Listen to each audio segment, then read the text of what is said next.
Alright, let's be real. I don't know everything about tech. I don't know the difference between unified memory and virtual RAM. I couldn't even tell you the nanometer chip process this laptop uses, even if it was written on the box. But I do know how to tell when something works well, or when it's just expensive for no reason. So this is my real-world review of the M3 MacBook Pro from someone who just wanted something fast and reliable. Not a benchmark chart, and not a breakdown of transistor counts. Just, does it feel good? Does it run smooth? And was it worth my money?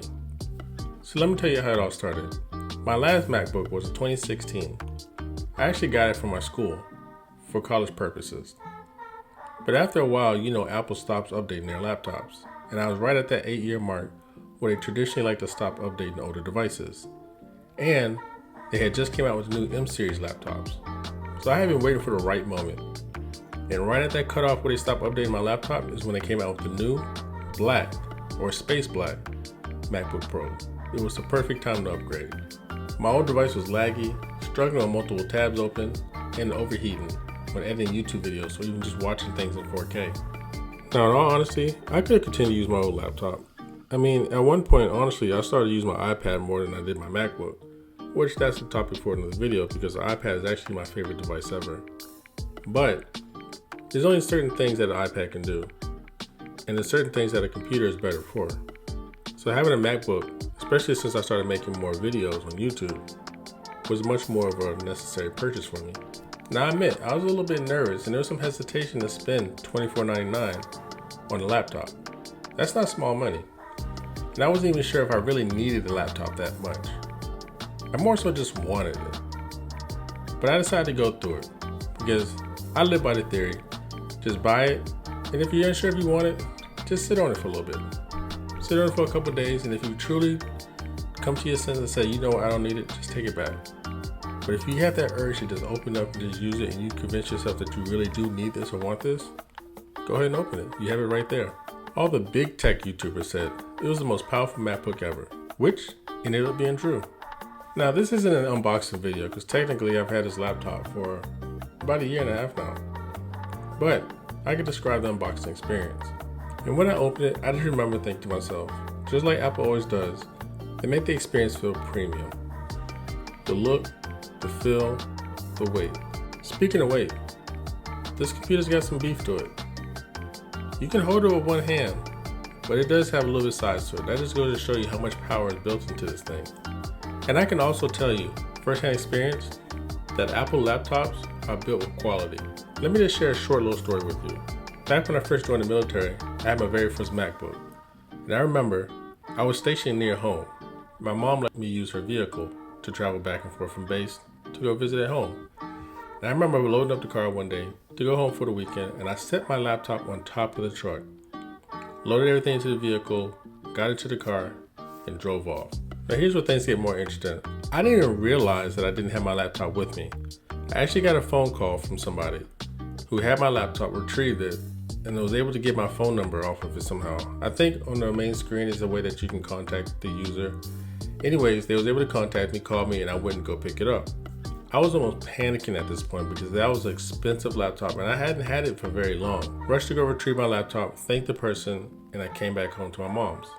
And since the Apple laptops were made of like a unibody material, all that really occurred was like a little bit of denting on the front and a couple of scratches. But for the most part, the laptop was in complete one piece. Now, before this, my laptop that I used to have was probably like a Dell or an HP. Those are more made of like traditional hard plastics. If it was one of those computers, this thing would have shattered. And since Apple builds their devices with such high quality materials, I was able to use my MacBook as if nothing ever happened. Just a few scratches. Anyways, story time over, back to my first impressions. Now the keyboard feels extra smooth, the trackpad has a nice large area, and the screen is very sharp and vibrant. Now this is my first time owning a MacBook since they went to the little notch. And when you first open it, you gotta get used to it for a little bit. But I use a black wallpaper, so I don't even see it. So it doesn't really bother me that much. Or actually, I don't even notice it at all. And to be quite honest with you, my MacBook stays in clamshell mode 99.9% of the time. I only ever unplug it and take it with me if I'm traveling somewhere. So I'm using external monitors anyway, so I really don't see it. But even when I wasn't, like I said, I use a black wallpaper so you don't even notice it. And the menu bars are designed in a way to where you don't even see it. One thing that I really do want to mention that they pointed out during the presentation when they revealed this computer in the first place was the battery life. Now back, my old laptop was almost on life support. Like it had to stay plugged in or a cord near it, because at any given moment, it could go out on you. Now this computer though, it advertises I think 22 hours if I'm not mistaken. And I think that's like fully optimized if you're using things like Safari website and you're using things like the Apple TV apps, like pretty much Apple apps. They're optimized to fully take advantage of battery life. Now third-party apps and stuff have different power usages from my understanding. But what I can say is the battery life is immaculate. Like I'll use my laptop 2, maybe sometimes 3 days just doing regular stuff like a regular person might do, browsing the internet, using an app or 2 here, video editing, things like that. And I'll get a solid 2 days out of it, which that would have never happened with my Intel-based MacBook. But this new M series laptops, they really give you the benefit of the battery power and longevity without having to charge it all the time. And that right there is one of the biggest things for me. On top of the color too. The black just looks nice. So I've basically been using this laptop every single day. So let me walk you through what I actually use it for and how I live with it. For the most part, I do things like browse the internet. I will use my Final Cut Pro to edit videos and things like that. Maybe some light photo editing. And I also use the live stream to Kick and Twitch, which you can find those links in the description. Occasionally, like everybody else, I'm one of those people that might have like 15 tabs open, depending on what I'm doing that day. You know how it is. When you get into something, you're doing research on things, you have everything tabbed. I use Chrome sometimes, but most of the time I use Safari. And depending on what I'm doing and how long I'm gonna be there, sometimes I have Apple Music open. Like I said, I'm just like everybody else. Sometimes I have things like Google Docs open, Canva, Final Cut Pro, all these types of programs open at the same time, and this laptop handles everything flawlessly. Like I've never had any kind of stuttering issues or any kind of freezing or anything like that. And I have the 16-inch M3 MacBook Pro with 500 gigabytes. And I believe the 16 gigabytes of RAM. So for a person like me, which I like to think I'm the everyday user, maybe with the exception of video editing, not everybody does that, but a lot of people do get Apple products because it's good for the creative processes. But if you are one of those people, you can feel confident that it's going to handle everything that you need. Unless you're one of those pro, where you need the best of the best and you need like a max. But like I said, this is from the perspective of the everyday user. So the entry level 16-inch MacBook Pro with the 500 terabytes and 16 gigabytes of RAM should be enough for you and me. Now my old MacBook Pro, forget about it. I open up 3 tabs, that thing might shut down. I'm exaggerating, but what I'm saying is it can't handle the same level of multitasking that my current MacBook can. But then again, it's 8 years old. What can you really expect? Times have changed, tech has gotten better, things have gotten more optimized. But the M3 MacBook Pro handles everything like a champ. And I've already kind of gone over battery life, but I just want to really focus in on this as its own separate topic. The battery life is pretty much amazing. Again, Apple kind of advertised, I think even if you read the box, it says when using Apple apps, like I said, Safari, Apple TV app, the Mail app, if you use those Apple designed apps, you'll get the most battery life that you possibly can out of it. But if you like to use other third-party apps, and that's okay, you use what you use, just expect that you're not going to get as much battery life out of it. The battery life that Apple advertises is when you're using their in-house apps. So just remember that. But like I said, I'll get easily 2-3 days out of it without charging it. And for all my content creators out there, I edit YouTube videos. Sometimes I do a TikTok here and there. Nothing super high end, at least as far as like being like a Hollywood producer. But I do try to make my videos as best as I can. But even if I occasionally use like 4K content, I notice something immediately. Rendering is way faster than anything I've ever experienced before. So that right there was enough to convince me that I made the right choice. Now this is the stuff that people don't really talk that much about, but I noticed, and I think that I should highlight it. Like the speakers. Oh my God. When watching a video and you hear those speakers for the first time, it almost feels like you have a surround sound system in your lap.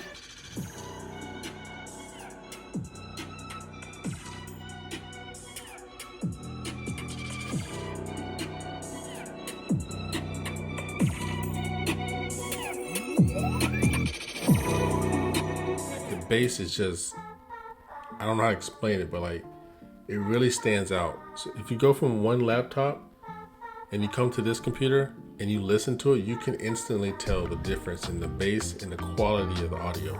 And I kind of mentioned it before, but the trackpad has a nice wide surface. Like it's enough to where you don't really have to have a mouse or external mouse in your hand. The trackpad is wide enough for you to be precise with what you're doing.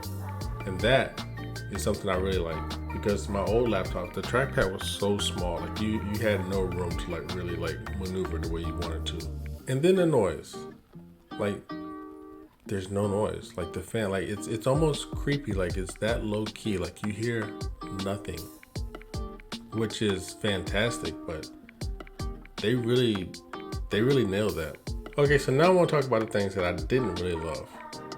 For one, the price. It is expensive, $24.99, $2,500 for a laptop is crazy. I remember the days when it was like $1,200 to $1,500, I feel like. So now that we're paying almost double, to be honest with you, it's probably only going to get worse because inflation and things like that. So I say all that to say that if you do decide to get you a new MacBook Pro, whether it's the M3, the M4, the M5, whichever, just make sure that you really need it and you can really justify it, because these things are not cheap. And lastly, it could be overkill for some people. I mean, if you're just using it to browse Facebook or things like that, this is way too much. You can get like a MacBook Air or something like that, or a more entry-level MacBook. But for the people who are clicking this video who are interested in the MacBook Pro, M3 version in particular, it can be overkill if you're not in the creative space and you don't really need a new laptop. So, would I recommend it? To be honest with you, here's the honest truth. Yes, but with some caveats. Yes, if you create content. Even just casually, it'll make that much more of a difference in your workflow. Yes, if you like to multitask like crazy, which I'm one of those people. Yes, if you want a machine that's going to last 8 years, 10 years without slowing down. I have a very good feeling about this one. The Intels kind of had like a lifeline on them, but these M series I feel have more potential than those ones. And yes, if you like premium, no fuss tech. And on the flip side, would I recommend it? Maybe not if you're not going to use all the power. Like I said, it could be overkill for the average user. This is just a review from an average person. So maybe you're an average person who have average needs. And for that case, probably not worth it. And then maybe not if you're on a budget. Consider getting the Air or maybe the M2 models. I mean, there's a lot of people who are still using the M1 model, and they said it's like the perfect entry level of getting into the new MacBook ecosystem. But for me, like I said, the black one came out with the M3 and I just couldn't help myself. So these are questions that you have to ask yourself. Now for me, I don't regret it. I use this thing every single day. I use it to create content. I use it to multitask. I use it for all the things that its best use case is for. And it made my workflow feel a lot smoother in ways I didn't expect. Look, I'm not a tech expert, but that's kind of the point of this video. You don't need to know all the specs to feel when something works well or something is for you. And for me, this is for me. This thing has made it a lot easier for me to make videos, content, organize my life, and stop waiting for things to load, because your time is precious. And that's the kind of value that's kind of hard to explain in numbers, but it's easy to feel in your daily life. So if you've been thinking about getting the M3 MacBook Pro, or maybe even the M4, or M5 whenever they come out with it, if you've been waiting to upgrade your laptop, I say don't overthink it. Just think about what you want to do with it and if this can help you do it better. And if it can, then it's probably worth it for you. So if you got any questions, drop them in the comments. I'll answer them as best as I can, from one regular person to another. And if you enjoyed today's video, please drop a like, comment, share with a friend. And if you're really into Apple stuff or any kind of tech, I also do PlayStation, things like that, consider subscribing. And I'll catch you in the next one.